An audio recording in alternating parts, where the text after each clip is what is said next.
امروز ما در مورد احترام شوهر صحبت میکنیم. همیشه شوهرم گوهرم گویتون.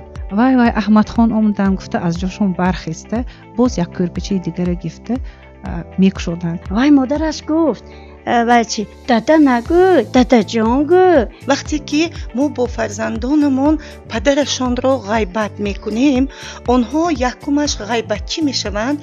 یعنی احترام شوهر رو، موقع شوهر رو نزد شمایان هم پس میزنن. البته شرط هم میگذارن. غشت از قالب میکوچد. در حالت ایموشنالی نه حرمت، نه عزت، نه احترام یگان چیز به اعتبار گرفته نمیشود.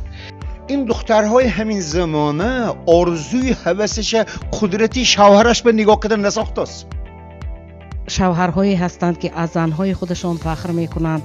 کدام وقت شوهرها همسران خودشان را دوست می‌دارند. عصای دستی آن کس در زندگی بنده هستم. گفتند که پیغمبر خدا صلی الله علیه و سلم هر زنی که وفات کند و اگر از همان زن شوهرش راضی باشد 8 در جنت برای چنین زنها گشوده گفتند.